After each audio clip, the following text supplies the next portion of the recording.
क्रांतिकारक राघोजी भांगरे यांच्या पुण्यतिथीनिमित्त ठाणे कार्यक्रमात आलेलं अभिवादन केलेलं आहे। आदिवासी समाजाने अनेक मागण्या आपल्याकडे केलेल्या आहेत। कशा प्रकारे या मागण्यांची पूर्तता आपण येत्या काळामध्ये करणार आहोत? आमच्या आदिवासी समाजाचे क्रांतिकारक स्वातंत्र्यवीर राघोजी भांगरे यांच्या 177व्या स्मृती दिनानिमित्त ठाणे येथील कारागृहामध्ये महाराष्ट्रातील या परिसरातील समस्त माझ्या आदिवासी बांधवांच्या माध्यमातून, लोकप्रतिनिधीच्या माध्यमातून आदिवासी समाजाप्रती राघोजी भांगरेंनी केलेलं कार्य, आदिवासी माझा समाज जल जमीन जंगल ची मुक्ती मिळाली पाहिजे, आदिवासी समाज देव देश धर्मावर विश्वास ठेवून कार्य करणारा समाज असल्यामुळे आमच्या आदिवासी समाजाची आदर्श आणि लोकप्रिय संस्कृती जिवंत राहिली पाहिजे, आदिवासी समाज समोर गेला पाहिजे, विकास झाला पाहिजे, मुख्य प्रवाहामध्ये आला पाहिजे, हा संकल्प ठेवून केलेल्या क्रांतीच्या अनुषंगाने आज आम्ही सर्व समाजाच्या वतीनं आज या ठिकाणी अभिवादन केलं। निश्चितच येणाऱ्या काळामध्ये अनेक वर्षापासून या ठिकाणी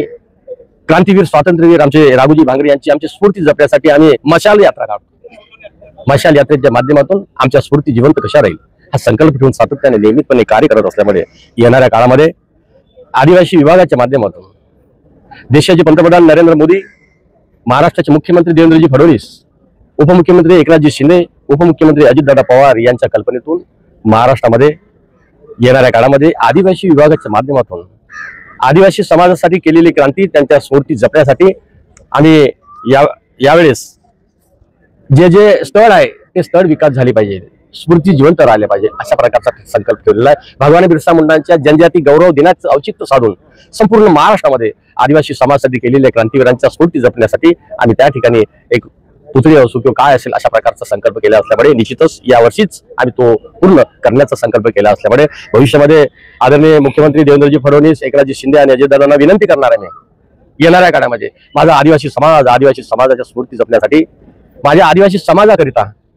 ज्या महापुरुषांनी, क्रांतिवीरांनी, राघोजी भांगरेंनी जे 1930 साली केलेलं जे कार्य आहे, क्रांती आहे, आणि त्यांना या कारागृहामध्ये बंदिस्त केलं आणि आता समोरचं तुम्हाला माहित आहे तिथं आमचं नाव जिवंत राहिलं पाहिजे। राघोजी भांगरे यांचं स्मृती जिवंत ठेवण्यासाठी कारागृहाला नाव देण्यासाठी मी पुढाकार घेईल, मागणी करेल, विनंती करेल असं सुद्धा या ठिकाणी आश्वासित करतो। या ठिकाणी राघोजी भांगरेंचा इतिहास आदिवासी विभागाच्या माध्यमातून, विविध योजनेच्या माध्यमातून सर्व समाजापर्यंत पोहोचलं पाहिजे अशी एखादी योजना, त्या योजनेला नाव देऊन आम्ही नावरूप आणण्याचे 100% प्रयत्न करेल, अशीच या ठिकाणी आज मनापासून भावपूर्ण त्यांना दरवर्षीप्रमाणे आम्ही अभिवादन करण्याकरता आलोय। आणि राघोजी भांगरे हे 140 कोटी जनतेचे प्रेरणास्थान होते। 43व्या वर्षी त्यांना फाशी दिली गेली आणि ज्या अन्याय अत्याचाराच्या विरुद्ध त्यांनी लढा दिला त्या शौर्याची स्मृती आणि त्यातून संकल्प आणि त्याकरताच शेकडो बांधवांच्या माध्यमातून आम्ही या ठिकाणी दरवर्षी येतो। ही